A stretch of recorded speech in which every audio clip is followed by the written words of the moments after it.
These are the symbols of your virtues in governing your new home.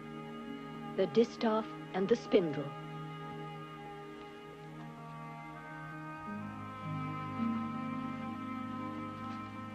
Now recite the wedding vows. Where you are, Gaius, I, Gaia, will be. Where you are, Sarah, I, Valerius, will be.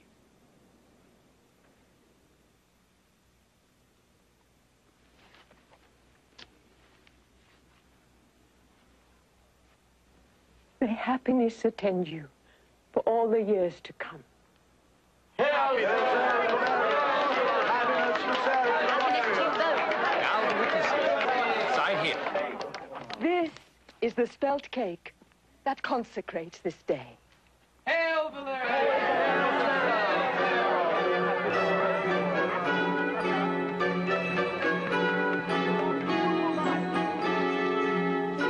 Prosperity to you always.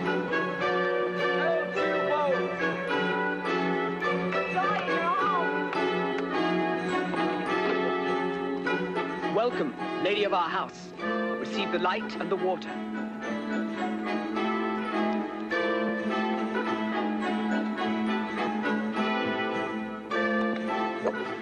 Sarah, anoint your threshold with oil from the olive. May your home be always pure.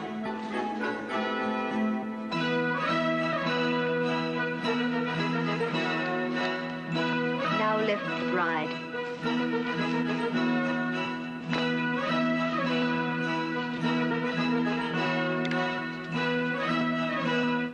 Was Sarah wounded?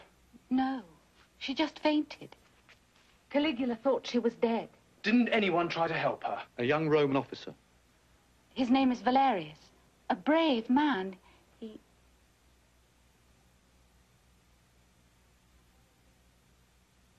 become very dear to Sarah.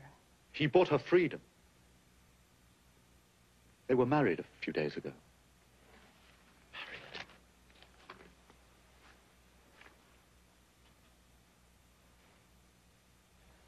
Rome tears our hearts apart and then fills them with love.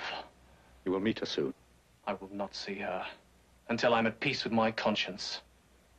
Until I have met the monster and he pays for what he did to Sarah. And for Ruth. You're talking like a madman, Caleb. Caesar is beyond your reach.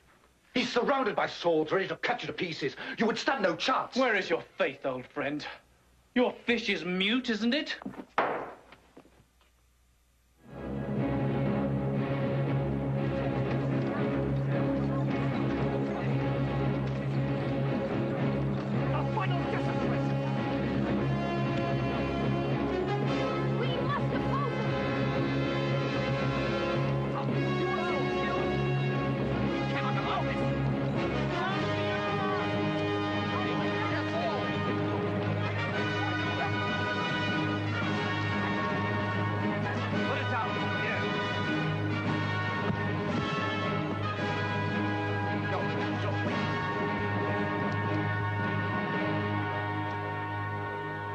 I know the problems, Caiaphas.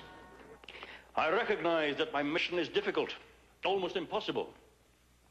But when my emperor commands, I can do nothing but obey. You know what the order is? The statue must be installed, or I will have to take my own life. If this were the solution, you could, of course, readily agree with it. But my death would only increase Caligula's anger. Military action will be taken, your temple, your city, your nation destroyed.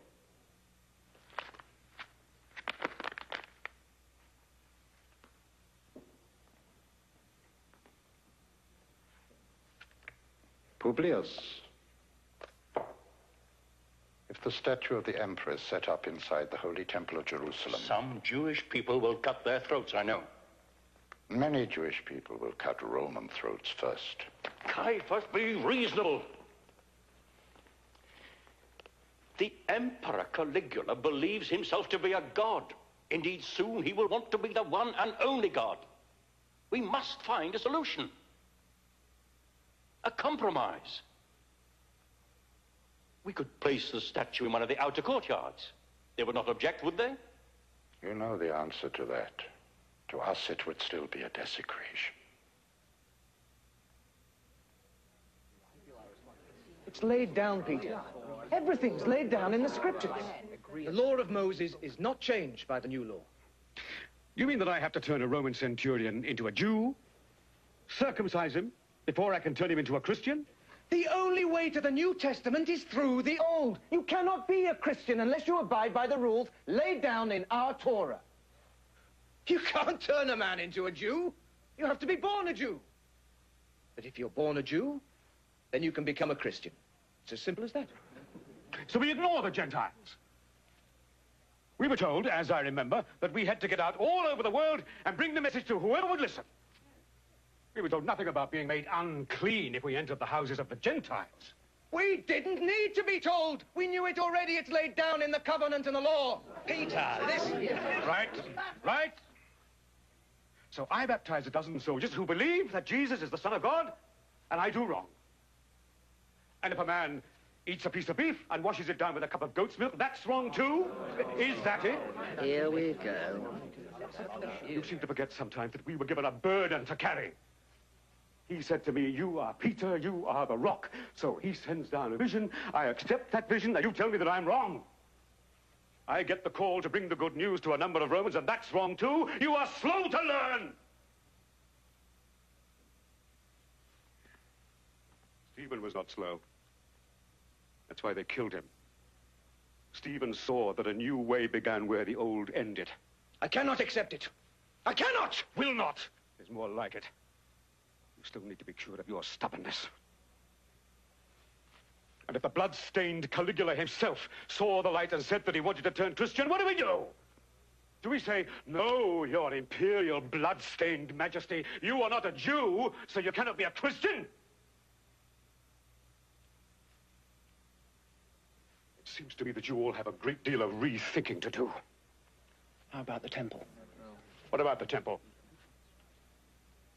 Is it still our temple? Do we join up with the other Jews who are not Nazarenes and die for the temple?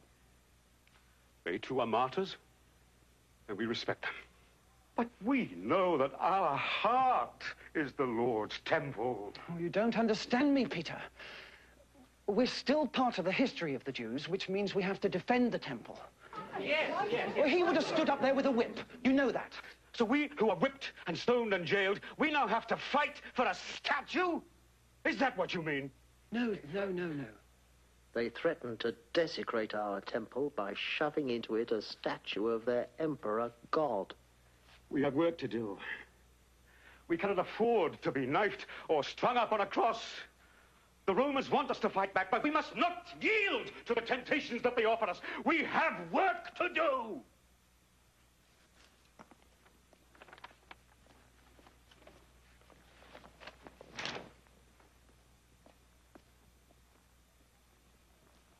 He is responsible for innumerable crimes. The crimes are nothing. Nothing?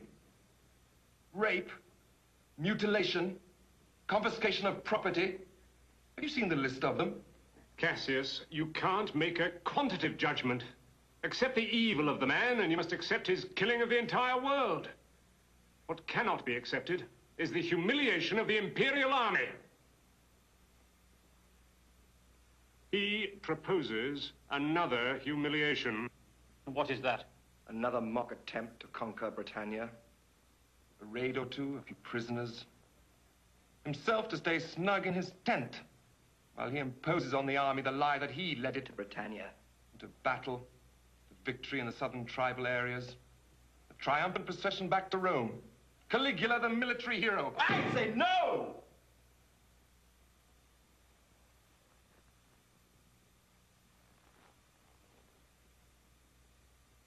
Wait no longer. We mustn't forget his German bodyguards are never far from